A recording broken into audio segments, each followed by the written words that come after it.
Hi അസ്സലാമു അലൈക്കും welcome back. ഇന്നത്തെ റെസിപ്പി അടിപൊളി ഇറച്ചിച്ചോറാണ്. അപ്പോൾ നമുക്ക് നോക്കാം. അതിനായിട്ട് ഞാനിതൊരു കുക്കർ ചൂടാക്കാൻ വെച്ചിന്. അതിലേക്ക് കുറച്ച് സൺഫ്ലവർ ഓയിൽ ഒഴിച്ച് കൊടുക്കുക. വെളിച്ചെണ്ണ ഉണ്ടെങ്കിൽ അത് ഒഴിക്കാം. ഇനി അതിൽ 3 വലിയ ഉള്ളി സ്ലൈസ് ചെയ്തിട്ട് കൊടുക്കുക.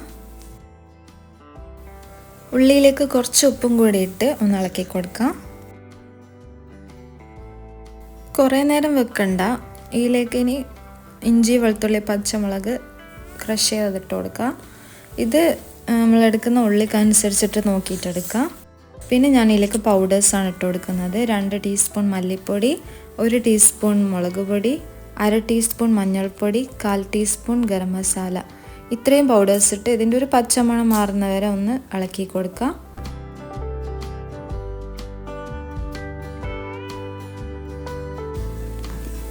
അത് കഴിഞ്ഞാൽ 2 തക്കാളി ഇട്ട് കൊടുക്കാം. ഇത് കുറേ നേരം അങ്ങനെ വേവാൻ നിൽക്കണ്ട, കാരണം ബീഫ് വേവിക്കുന്നതുകൊണ്ട് തന്നെ കുറേ ടൈം എടുക്കുമല്ലോ, അപ്പോൾ അതങ്ങ് വെന്തോളും. ഞാനിത് 1/2 കിലോ ബീഫ് എടുത്തിന്. ഇതുപോലെ ബോണുള്ള പീസ് എടുത്താൽ ഇറച്ചിച്ചോറിന് നല്ല ടേസ്റ്റ് ആയിരിക്കും. അപ്പോൾ ബീഫ് ഇട്ട് കൊടുത്ത് ഇതൊന്ന് മിക്സ് ആക്കാം. ഇനി ഇതിലേക്ക് ആവശ്യത്തിന് കുരുമുളക് പൊടി ഇട്ട് കൊടുക്കാം. ഇത് നമ്മൾ എരിവിനനുസരിച്ചിട്ട് ഇട്ട് കൊടുക്കാം.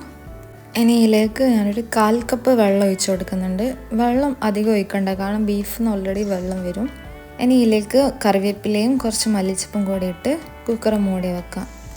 ഞാൻ ബീഫ് വേവിക്കൽ ഫസ്റ്റ് 2 വിസിൽ ഹൈ ഫ്ലെയിമിൽ വെച്ചിട്ട് ഒരു 20 മിനിറ്റ് ഏറ്റവും ലോ ഫ്ലെയിമിലാക്കി വെക്കും. എന്നാൽ ബീഫ് വേഗം വെന്തോളും.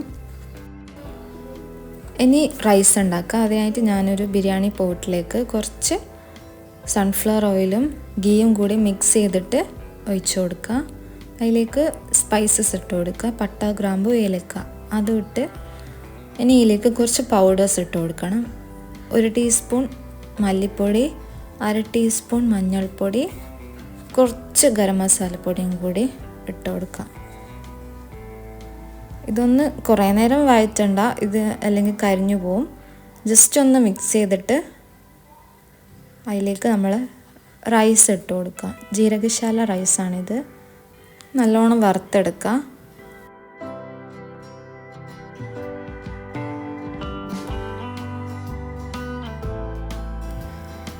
ഇതൊന്ന് നല്ലോണം വറുത്ത് കഴിഞ്ഞാൽ ഇതിലേക്ക് നമ്മൾ നേരത്തെ വേവിച്ച് വെച്ച ബീഫിൻ്റെ മസാലയില്ലേ, ആ ഗ്രേവിയിൽ നിന്ന് മസാല മാത്രം ഒരു 1/2 സ്പൂൺ വെച്ചിട്ട് ആ മസാലയും ബീഫ് മാത്രം ഈ റൈസിലേക്ക് ഇട്ട് കൊടുക്കുക. ഗ്രേവി ഒഴിക്കണ്ട.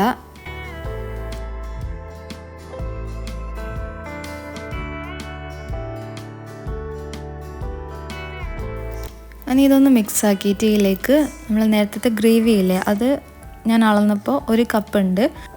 ആ 1 കപ്പ് ഗ്രേവി ഇതിലേക്ക് ഒഴിച്ചു കൊടുത്തിന്. ഇനി ബാക്കി ചൂടുവെള്ളം ഒഴിച്ചു കൊടുക്കാം. 1 കപ്പ് അരി എടുക്കുമ്പോൾ 1.5 കപ്പ് വെള്ളം എന്നുള്ള റേഷ്യോയിലെടുക്കാം.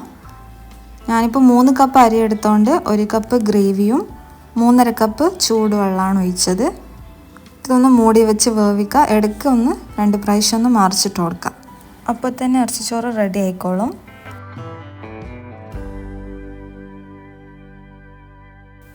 അങ്ങനെ നമ്മൾ ടേസ്റ്റി ആയിട്ടുള്ള ഇറച്ചിച്ചോറ് റെഡിയായിനി.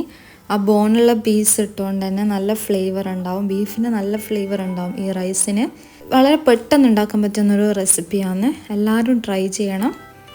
ഇനിയും നല്ല നല്ല റെസിപ്പി ആയിട്ട് വീണ്ടും കാണാം ഇൻഷാ അല്ലാ. ബൈ.